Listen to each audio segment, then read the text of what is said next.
in the first couple of chapters of the book, me and my co-author go through the history of financial crisis all the way back to tulip mania in the Netherlands in the 17th century, in the crisis we had in the 18th, 19th century, the Great Depression, and many other episodes of financial distress in emerging markets and advanced economies. When I was in Washington doing policy, literally every other quarter, there was an emerging market country was going bust. Started with Mexico in 95, then Korea, Malaysia, Indonesia, Thailand, Russia, Brazil, Turkey, Argentina, Pakistan, Ukraine, Uruguay, Brazil again, Dominican Republic. So they were occurring with a frequency that was actually kind of scary. And we have had also this kind of crisis in many advanced economies. So first of all, they occur much more frequently than people think. So they're not just fat tail events, but they're actually, unfortunately, often the norm.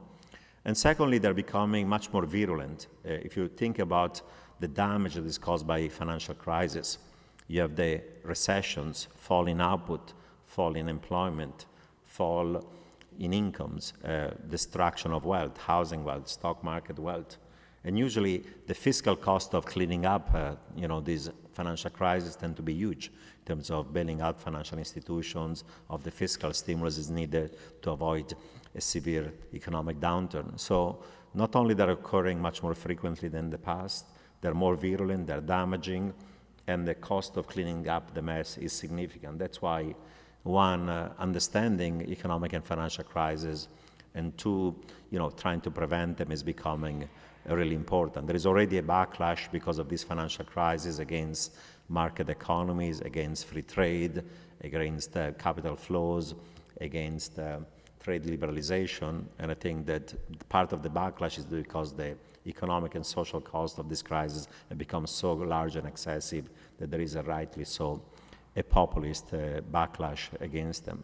So the point about the book is crises are predictable, crises are preventable, crises are not black swan events, but they are white swan events.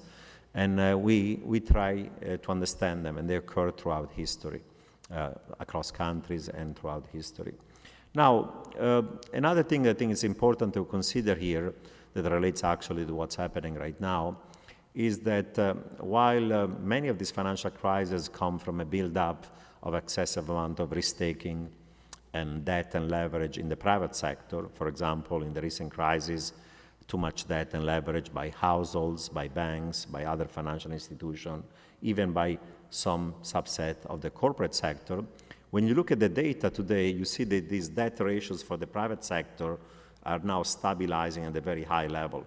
They have not really fallen very much. The process of deleveraging of the private sector has barely started. And one thing has happened is instead that we've had this massive releveraging of the public sector. So we're at the next stage of this financial crisis. Very large budget deficits and very large accumulation of public debt. Now, the reasons for this accumulation of public debt and deficit and releveraging is threefold. There were automatic stabilizers during a recession and financial crisis. Output fall, revenue fall, taxes fall, and you have also automatic stabilizer on the spending side, like unemployment benefits for those who lose their jobs. Secondly, we did proactive fiscal stimulus during the crisis in US, in Europe, in Japan, in China, because private demand was collapsing. If you look at the recent crisis, in the first few quarters, the fall in output, in demand, in employment, in exports and imports was really tracking the years between 1929 and 31 at the beginning of the Great Depression. So it was really scary in the fourth quarter of 2008 and the first quarter of 2009, the kind of free fall parallel, the kind of economic contraction we had at the beginning of the Great Depression. And so we needed counter-cyclical fiscal stimulus to prevent this great recession of 08, 09 from turning into something uglier and worse, another near depression. So that was the second reason why deficit built up. And the third reason is that, of course, we decided, rightly or wrongly, and there's debate on that we needed to socialize some of the private losses and put them on the balance sheet of the government, call it bailout or call it backstopping and ring-fencing the financial system. And putting on the balance sheet of the government some of the private liabilities of households or corporations or banks and other financial institutions is an additional reason why there has been this build-up of public debt and deficit. So the paradox we're facing right now is that we needed this policy stimulus, monetary easing, fiscal easing, budget deficits, backstopping and ring-fencing the financial system, but was never a free lunch. Whenever you run large budget deficits, that accumulation of public debt eventually leads you to a problem. That if you have very large fiscal deficits, eventually you have either to raise taxes or cut spending to avoid a fiscal crisis. And if you don't address these looming fiscal problems, then there are only two options. Either you default on your public debt, or if you can run the printing presses and monetize these fiscal deficits, like some central banks are starting to do, eventually you may end up with high inflation. And inflation is a tax on public debt because it reduces the real value of public debt, transfers wealth from creditors and savers to borrowers like the government. So in my view, and that's an important point, what is happening today in Greece and in Europe is tip of an iceberg, is a next stage of this financial crisis. The first stage of this financial crisis was the fiscal problems or the debt problems of the private sector. And this housing bubble and bust did not occur only in the United States. We had a similar kind of bubble and bust in the United Kingdom, in Ireland, in Spain, in Iceland, in a number of countries in Central Europe, in Dubai, and so on. So there was a bubble that went bust, and then the second stage of it was that the policy response included some socialization of these private losses. That's why, for example, we have very large budget deficits in Spain today.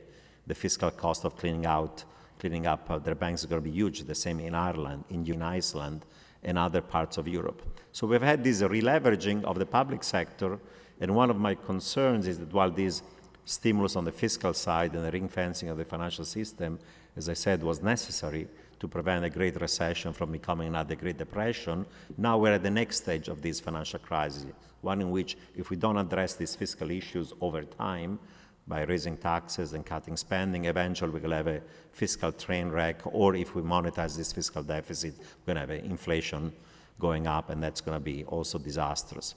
So what I see in Greece today, in my view, is just a tip of an iceberg or a canary in a coal mine, because the bond market, the vigilantes have woken up today in Greece, in Spain, in Portugal.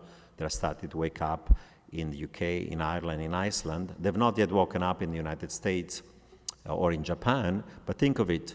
In the US this year, we're going to have a budget deficit of $1.5 trillion. That is about 11% of GDP in the United States. In Greece, where there is trouble, is 13% of GDP. Of course, our stock of public debt is not as high as the one of Greece. In Greece, it's above 100%. But now the IMF is estimating that the average public debt to GDP ratio of advanced economies is going to grow from about an average of 60 to an average of 100%, with a number of countries like Greece, Italy, and others well above 100%. In the US, the official administration forecast is that we're going to have, on average, budget deficit of an average of $900 billion every year for the next decade. There's another cumulative $9 trillion of fiscal deficits.